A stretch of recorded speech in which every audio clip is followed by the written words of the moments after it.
अगर हम मुस्लिम ना होते आपके हिंदुस्तान में तो बीजेपी का तो खाता ही नहीं खुलता। आप चेक रिपब्लिक में निखिल गुप्ता बैठा है, लेके आओ ना उसको। कुलभूषण यादव पाकिस्तान में बैठा है, लेके आओ ना। कतर में हमारे फौजी बैठे, लेके आओ ना उनको। अरे कहाँ तुम्हारी देशभक्ति है? अरे निखिल गुप्ता को लाओ, इस कानून में इस्तेमाल करो, मगर वो नहीं बोलेंगे। ये बांग्लादेश की बात बहुत करते हैं, बांग्लादेश का जीडीपी हमसे बेहतर है, और वही नहीं, हमारे यहाँ के बच्चे 9,500 वहाँ पढ़ते हैं और उनके सिर्फ 2,000-2,600 बच्चे यहाँ पढ़ते हैं। मैं आज जद पे हूँ तो इतना खुशगुमान न हो, चराग सबके बुझेंगे, हवा किसी की नहीं। हम डरे नहीं हैं, हम सिर्फ सरकार से अपील कर रहे हैं कि हमें अपना समझिए। हम आपके अपने हैं, इस देश के नागरिक हैं, और आप ताकत में है, संख्या बल के आधार पर बिल हो सकता है आप पास करा लें, लेकिन आपको यह बात समझनी पड़ेगी कि हम तो वो तारीख हैं, जहनों में रहना है जिसे, कागजी पुर्जे नहीं जो फाड़ डाले जाएंगे।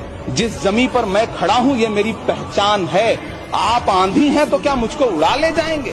मुझसे पूछा जा रहा है कि 500 साल पहले तुम्हारी मस्जिद थी, नहीं? ख्वाजा अजमेरी की दरगाह कह रहे नहीं है। अरे सर, अगर मैं इस पार्लियामेंट में खोद दूं, इसमें गड़ा कर दूं, तो खाने जहां का हिस्सा मिलेगा तो मेरी हो जाएगी। What has changed, please tell me. वजीर आजम कहते हैं कि वक्त का ताल्लुक संविधान से नहीं है। अरे कौन पढ़ा रहा है वजीर आजम को? आर्टिकल 26 पढ़ा लीजिए। खुदाई चल रही है इस देश में, कई जगह खोदे जा रहे हैं। ये खुदाई हम सब सांसद मिलके करें। किसान विरोध करे, देशद्रोही है। विद्यार्थी विरोध करें, नौकरी के लिए नौकरी मांग रहे हैं आपसे, और कुछ तो नौकरी भी नहीं मांग रहे हैं, परीक्षा समय पर कराने की मांग कर रहे हैं। आप कह रहे हो अराजक है, नक्सल है।